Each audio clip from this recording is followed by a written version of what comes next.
उनकी इस खुशी, इस नाराज़गी को बांटने के लिए हमने उन्हें अपने स्टूडियो में आमंत्रित किया है। तो आइए उनसे बातें करते हैं। सुबह सवेरे में आपका स्वागत है पिल्लई साहब।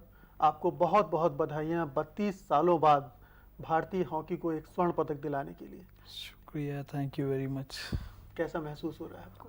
बड़ी खुशी हो रही है, 32 साल बाद ये हिंदुस्तान में गोल्ड मेडल आया, और वो भी हॉकी। बहुत सालों से इंतज़ार कर रहा था कि ये गोल्ड मेडल इस बार हिंदुस्तान में आए, तो हॉकी प्लेयर और हमने ले आए, तो इतने खुश है लड़के कि मैं बता नहीं सकता। आपको लगता है कि ये कहा जा रहा है कि इस जीत के बाद अब शायद हॉकी का रिवाइवल हो सकता है?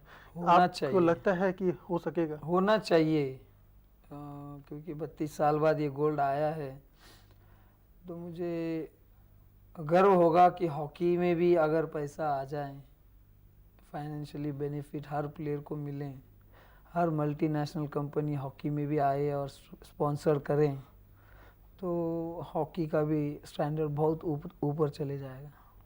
आप हॉकी की दशा को लेकर, हॉकी के प्रति दूसरे के नज़रिए को लेकर, उपेक्षा को लेकर हमेशा से नाराज़ रहे हैं। अभी भी नाराज़गी है? अभी नहीं, मैं किसी स्पोर्ट्स पर्सन के ऊपर नाराज़ नहीं है या किसी नहीं, जिस तरह से टोटलिटी में उपेक्षा की जाती है हॉकी की और दूसरे खेलों को महत्व दिया जाता है। नहीं, हर खेलों को महत्व देना चाहिए हिंदुस्तान में, हर खिलाड़ियों को इज्जत देना चाहिए हिंदुस्तान में, क्योंकि जो प्लेयर अच्छे बेनिफिट मिल रहे हैं तो उनकी स्पोर्ट्स कंट्रोल बोर्ड नहीं, बहुत जैसे अभी बढ़िया है। आप जब एशियाड से लौटे और बॉम्बे में आपको पूरी रात जिस ढंग से हमारे खिलाड़ियों को रहना पड़ा, ऐसा तो अगर क्रिकेट के खिलाड़ी होते तो उनके साथ कभी नहीं होता। तो ये आपको नहीं अखरता कि हम इतना देश के लिए इतनी मेहनत करते हैं? ये आंकड़ा इसलिए मैं टीवी पे बताया ना कि 32 साल बाद स्वर्ण पदक जीतने वाला कप्तान, इंडियन एयरलाइंस के ऑफिशियल्स ट्रांजिट कार्ड देने के बाद 2.5 घंटा मुंह नहीं दिखाए कि वो कहाँ चले गए थे, कहाँ नहीं चले गए थे, पता नहीं। 2.5-3 घंटे बाद हम लोगों को होटल लेके गया। 4 घंटा हम लोग एयरपोर्ट, 4-4.5 घंटा एयरपोर्ट पे रुके रहे। उसके बाद 3 बजे हम लोगों को लीला में जाना पड़ा, होटल लीला में। लोगों ने महसूस किया कि भारत ने गोल्ड तो जीता है, लेकिन अभी भी उसका प्रदर्शन जो है वैसा नहीं हो पाया जैसा होना चाहिए। वैसे लय अभी भारतीय टीम को नहीं मिली है। आप महसूस करते हैं कुछ खामियां, कुछ कमजोरियां अपनी टीम में? अभी मेरी टीम में कोई कमजोरियां नहीं थी, कोई कमी नहीं थी।